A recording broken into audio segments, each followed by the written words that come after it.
సర్వోన్నతుడును సర్వశక్తిమంతుడును జీవాధిపతి అయిన యేసుక్రీస్తు పరిశుద్ధ నామమున ఈ ఉదయకాల శుభములు మీకు తెలియజేస్తున్నాను. ఇది నా దేవుని యొక్క జ్ఞానము. యథార్థవంతుల ప్రార్థన ఆయనకు ఆనందకరములు. సామెతల గ్రంథము 15వ అధ్యాయము 8వ వచనం. యథార్థవంతులు అనగా అర్థం ఏంటంటే వారి జీవితంలో ఎటువంటి మోసము కానీ, అన్యాయము కానీ, అక్రమము కానీ, మోసగించేటువంటి హృదయం లేకుండా కల్లా కపటము లేనటువంటి వారినే యథార్థవంతులు అని అంటారు.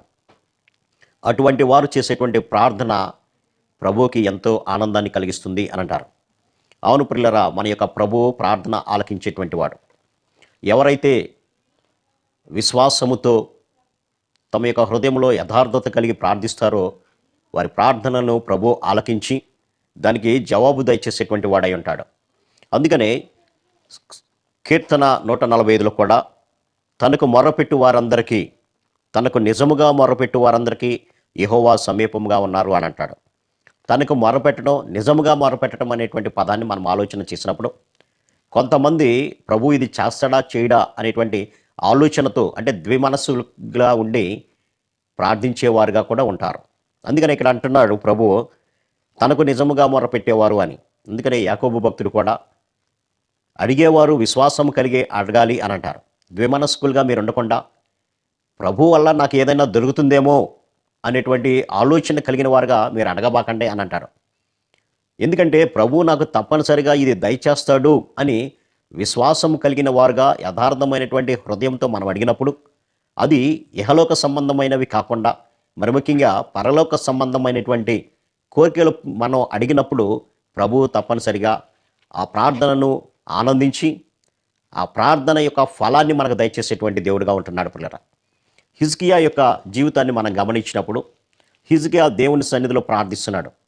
హిజ్కియాకి మరణకరమైనటువంటి రోగం వచ్చినప్పుడు ప్రవక్త వెళ్ళి చెప్తున్నాడు, ఇదిగో నీ ఇల్లు సరి చేసుకో, నీవు మరణమవుతున్నావు, నీ ఇంట్లో ఉన్నవన్నీ కూడా చక్కన పెట్టుకో అన్నప్పుడు అతడు దేవుని సన్నిధిలోకి వెళ్ళి గోడ తట్టు తన యొక్క మనస్సును ఎత్తిపట్టి ప్రార్థిస్తున్నాడు. ఏమంటున్నాడంటే, యెహోవా యథార్థ హృదయుడనే సత్యముతో నీ సన్నిధిని నేను ఎట్లు నడుచుకుంటునో, నీ దృష్టికి అనుకూలంగా సమస్తమును కూడా నేను ఎట్లు జరిగించుతునో కృపతో నన్ను జ్ఞాపకం చేసుకో అని అంటున్నాడు. కాబట్టి హిజ్కియా యొక్క జీవితాన్ని గమనించినప్పుడు అతడు యథార్థమైనటువంటి హృదయం కలిగినటువంటి వాడుగా, తన జీవితంలో సత్యాన్ని ఉన్నటువంటి వాడుగా, దేవుని యొక్క దృష్టికి సమస్తమును కూడా అనుకూలంగా నడుచుకున్నటువంటి వాడుగా కనపడుతున్నాడు. ఇటువంటి వారు చేసేటువంటి ప్రార్థన ప్రభువుకి ఆనందకరము అని అంటున్నారు. కాబట్టి ఎప్పుడైతే హిజ్కియా తన యొక్క మరణ వార్తను గురించి విని ఈ విధమైనటువంటి ప్రార్థన చేశారో వెంటనే ప్రభు అతని యొక్క ఆయుష్కాలాన్ని పొడిగించినట్లుగా మనం గమనించుకుంటారు. కాబట్టి ఆయన యొద్దకు వచ్చేటువంటి వారి యొక్క హృదయము యథార్థత కలిగినటువంటి హృదయంగా ఉండాలి. కాబట్టి ఇక్కడ తన యొక్క జీవితం యొక్క ఆయుష్ను పెంచుకోగలిగాడు. కారణం ఏంటంటే తన యొక్క యథార్థమైనటువంటి హృదయమే.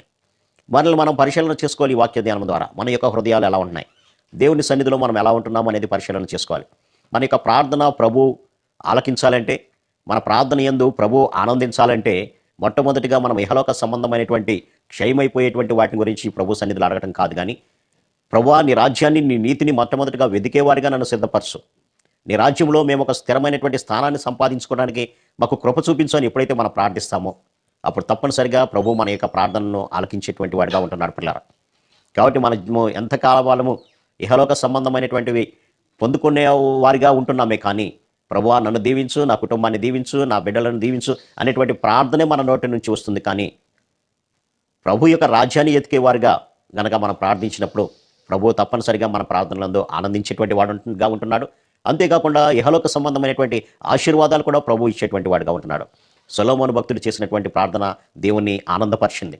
కారణం ఏంటంటే అతడు తన కొరకు ఆలోచన చేయలేదు, తను ఆశీర్వాదం పొందాలి అని అనుకోలేదు, కానీ దేవుని యొక్క ప్రజలకు న్యాయమైనటువంటి తీర్పులు తీర్చడానికి, న్యాయమైనటువంటి పరిపాలన చేయడానికి కావలసినటువంటి జ్ఞానాన్ని, అనగా దేవునికి అనుకూలమైనటువంటి ప్రార్థన చేశాడు. కాబట్టి అతని ప్రార్థన యందు ప్రభు ఆనందించి అతనికి గొప్ప జ్ఞానాన్ని ఇచ్చినట్లుగా, ఒక జ్ఞానము మాత్రమే కాదు కానీ ఇహలోక సంబంధమైనటువంటి ఆశీర్వాదాలతో కూడా సొలొమోను భక్తుణ్ణి నింపినట్లుగా మనం గమనించవచ్చు. కాబట్టి మన ప్రార్థన ఒకవేళ ఇహలోక సంబంధమైనదిగా ఉన్నట్లయితే మార్చుకుందాం.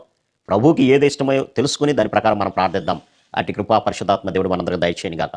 ఆమేన్. ప్రార్థన. సర్వశక్తుడా, ప్రేమ గల మా తండ్రి, యథార్థవంతుల ప్రార్థన యందు నేను ఆనందిస్తానన్నావు ప్రభా. అందుని బట్టి మీకు వందనాలు తండ్రి.